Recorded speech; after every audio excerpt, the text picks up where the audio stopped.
Good morning, card readers. RJ back with another video. So let's get to it. Today's random Mike Schmidt item of the day. Picked this up off the bay not too long ago. Something I hadn't had.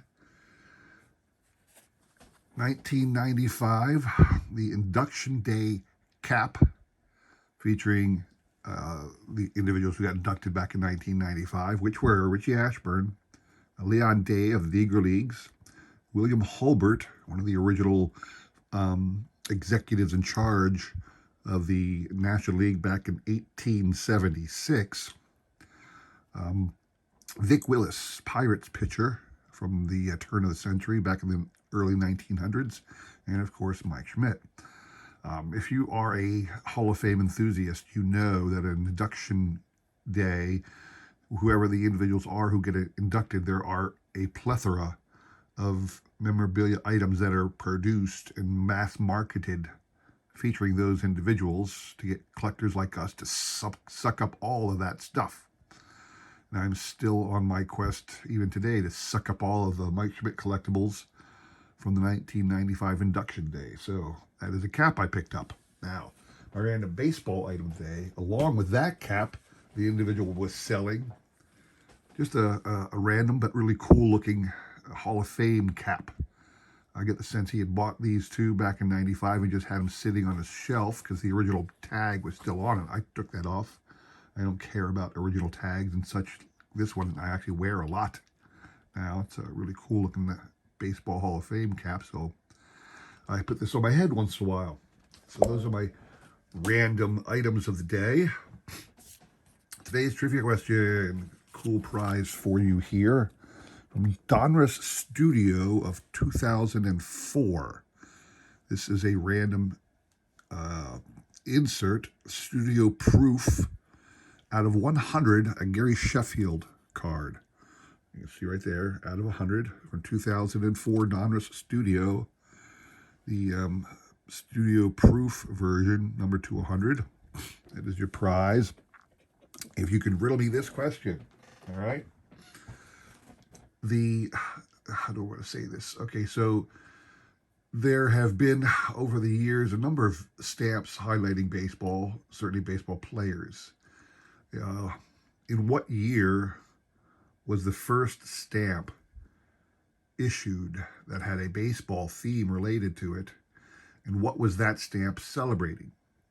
All right, send me the correct answer to that question. I will include my email in the description below. Send me an email. You'll have today and tomorrow to answer that question, and we will pick a winner on Sunday, all right? Okay, so today what I'm going to show off, if you saw from the title, as you can discern from the title, I'm going to highlight the 1982 Topps baseball set. So here's a basic example of what a card looked like in the 1982 Topps set. This is, of course, of Jack Clark, a well-known slugger from the 70s and 80s. Had a lot of home runs, but lots of injuries to go along with it, so he never amassed perhaps some of the career totals he may have.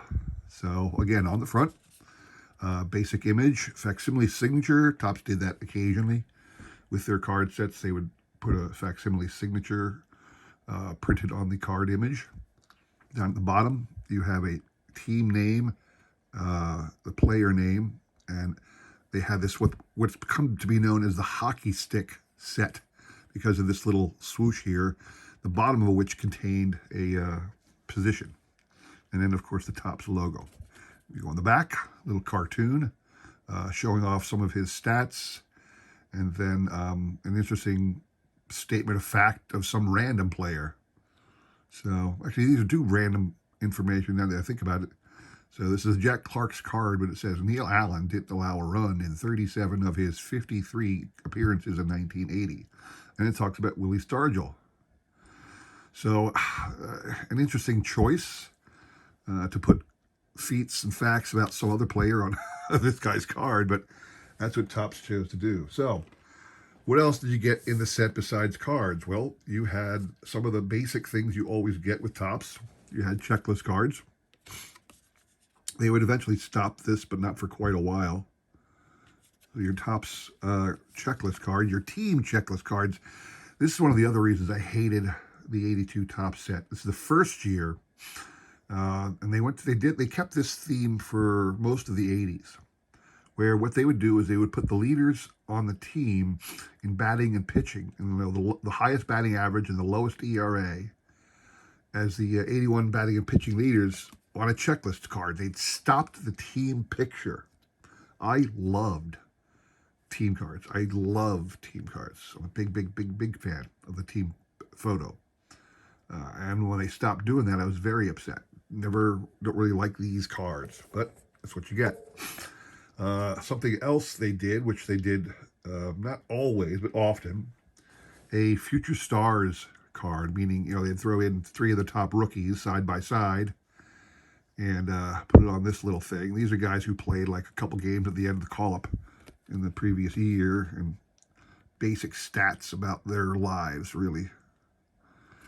So that is the typical other things you'd get, plus some of the things you always got in Topps. The first 6 cards or so were always highlights from the previous year. So in 1981, what happened? Steve Carlton set the National League strikeout mark. A guy named Ron Davis fanned 8 straight in relief. Ooh, interesting. Tim Raines swiped 71 bases as a rookie. No surprise there. Pete Rose set the National League mark for hits. Great video on YouTube if you want to look it up. Pete Rose was going to get a call. Was the president, Ronald Reagan at the time, was trying to call Pete Rose to congratulate him. Pete's standing there somewhere in the bowels of Veterans Stadium. Stan Musial, who had the previous mark for National League hitters, for the most hits by a National League player, was standing there next to Pete as they're trying to get the call from the president switched down to the phone that Pete is on, and it took forever. And it's a very funny. The reporters are there, the TV cameras there, everything's being recorded, and Pete's just ad-libbing, throwing out jokes as he's waiting for the president's call. Very great video if you want to look it up. Nolan Ryan made his 5th no-hitter. This is all the way back in 1981 he did that, and he still had 2 more later in his career.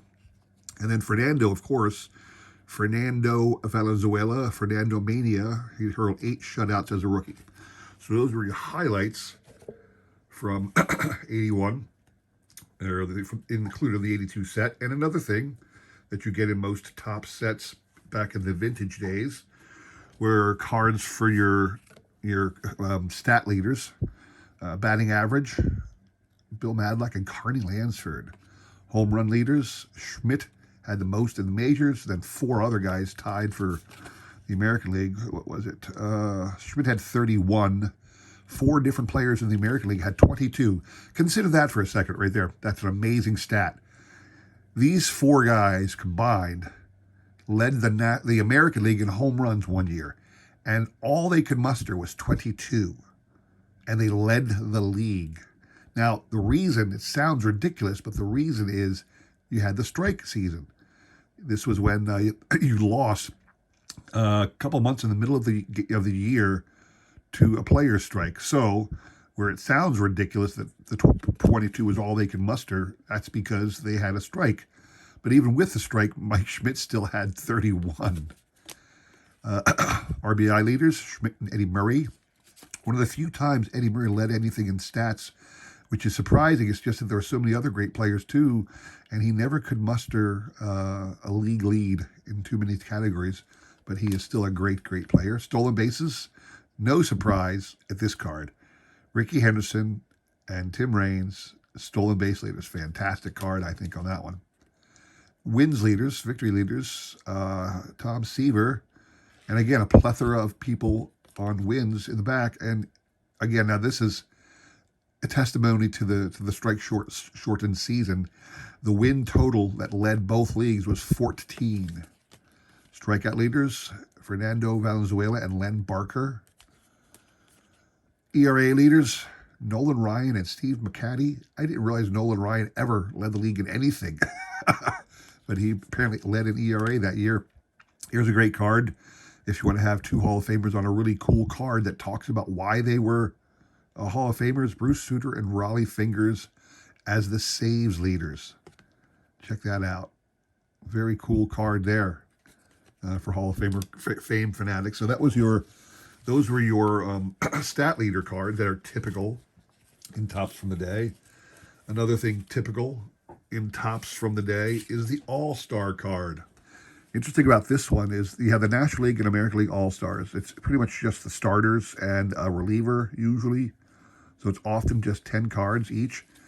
And these usually they come in top sets. If you look back in the mid 80s and so forth, they released these in the high 300s to low 400s. That's where they stuck them in the middle of the top set.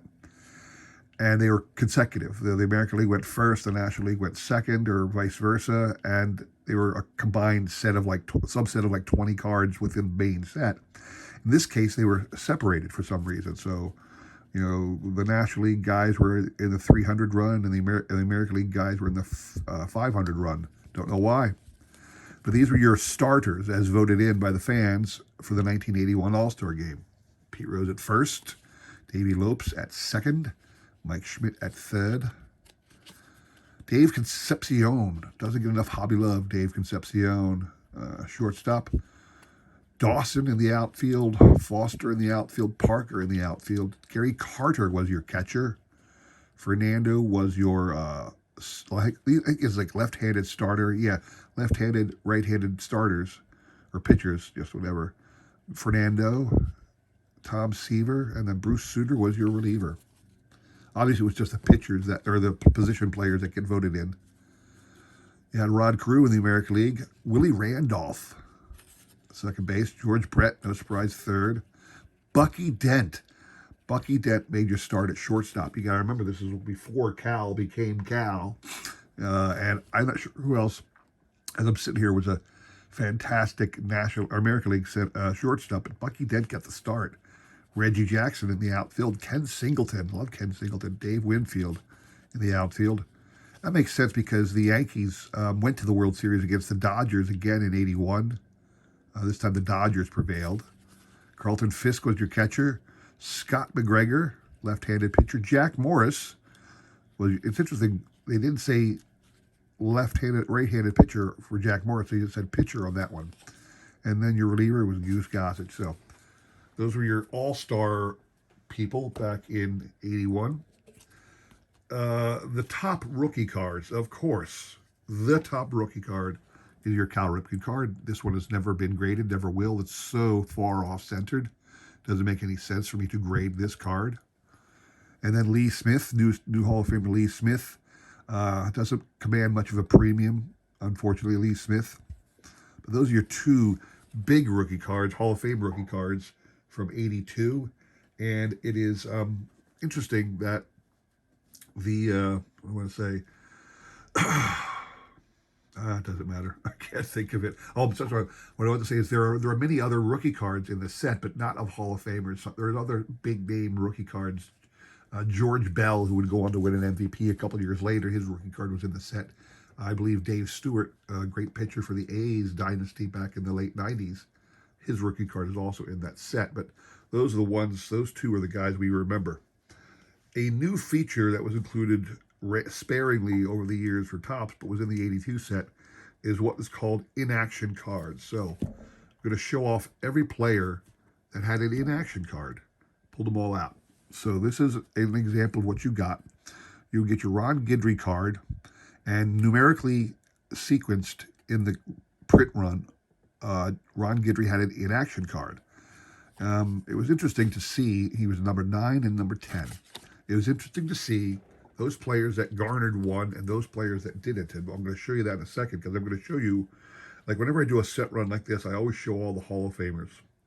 But I always like to show these interesting things here where the guy has an inaction card and he made the cut, others who didn't. So we had Ron Guidry. Tom Seaver garnered a inaction card. Dave Parker garnered an inaction card. Jim Palmer. Mike Schmidt. Now it's interesting. Mike Schmidt doesn't look like he's in much action there, but that was the one they chose. Carlton Fisk. Now that's a great card. There you go. That's an inaction card of Carlton Fisk. I like that one a lot. Steve Garvey, just after a swing. They got the same thing with George Brett, just ready to. He's ready. He got set before the at bat, before the pitch was thrown. Bucky Dent got a card. Bucky Dent, Freddie Lynn, love Freddie Lynn on the bases. Tony Perez, good little. He just swung his hat flying off. I'm gonna have to get me a new Reggie Jackson card. This one was so badly miscut, but I never bothered to change it out. Doing his swing, Reggie. John Sutton, good in action. Interestingly, this one's at a spring training. You can see the billboards in the background. A lot of cards for the sets are in spring training. Chris Chambliss. So a lot of these are not Hall of Famers. They're just the greats of the game at that time. Johnny Bench. Ron Cey. Vida Blue. Darrell Porter. Steve Carlton. I hate the Steve Carlton card. This card, I hate this card because the colors, they're terrible. It's got pink and orange. And in the background, it's got orange and yellow, the Veterans Stadium seats of the day. It's just, the colors are just so awful. I never liked this card. I'm sorry, I just didn't. Rod Carew, like that Rod Carew. Greg Nettles. A lot of Phillies because the Phillies were still a great team back in the day. Larry Bowa. Reggie Smith. Willie Randolph. Raleigh. Raleigh Fingers in action. Yeah, not so much, I guess, huh? You can tell this is another spring training game. Or maybe, I don't know, maybe it's some stadium where he's just happens to be the concrete walls right up against it. Al Oliver doesn't get enough hobby love. This is what I'm talking about. A lot of Phillies. Bob Boone. I think Boone, he was one of the top tier catchers of the day back in this era. Ken Griffey, not Junior. Frank White. Yaz. Dave Concepcion. George Foster. Mickey Rivers, little known player. Willie Stargell, Pops. Greg Luzinski, who even though he's on the White Sox here, I still think of as a Philly. Amos Otis. Davey Lopes, even though he's always been a Dodger, he was a Phillies coach of the 2008 World Series team. Joe Morgan, who would eventually become a Philly. Rich Gossage, Goose Gossage, and then Pete Rose. So those are all of your, what do I want to say? All of your in-action players. You can see some of them will never be Hall of Famers, but they were included because they were great at that time. But here are the Hall of Famers who didn't warrant an in-action pose. And it's interesting to see who didn't warrant an in-action compared to some of these other guys. So, Jim Rice, Hall of Famer Jim Rice, did not warrant an inaction. Gary Carter, even though he was an all-star, did not warrant an inaction. Harold Baines, that I can understand. Burt Blyleven, Fergie Jenkins. Some of these guys were really, really great players at the time. Ricky Henderson, Dave Winfield, Andre Dawson, who was he was also an all-star at the time. Dennis Eckersley, Alan Trammell, and Jack Morris, Robin Yount. I think he's still without the mustache in this picture, as I can, if you look. Eddie Murray, who led the league in home runs and RBIs in the American League. Jim Cott, Bruce Sutter, all-star. Paul Molitor, Phil Niekro, been around forever. No inaction for him. Ted Simmons, Gaylord Perry, Ozzie, Nolan Ryan, didn't warrant an inaction. And then Tim Raines, the highly touted rookie who stole all the bases, did not warrant any inaction. So that is the 1982 Topps set. It's also the first year Topps went to 792 cards in distribution. Up until that time, for a couple of years, it had been 726. It had been 660. They had kicked around all kinds of different derivations of total card numbers. But that is your Topps set from 1982. Once again, this is what it looked like with the hockey. It's always called the hockey stick set. So there you go. That's all I have for you today. Appreciate you tuning in. If you like that, please consider liking, subscribing, commenting, and all that jazz. Don't forget the trivia question. The prize is still up there for you to take a look at. We'll pick a winner. Stop back again on Sunday. We'll pick the winners for that stuff. So again, thanks for watching. Hope to see you again soon. Take care.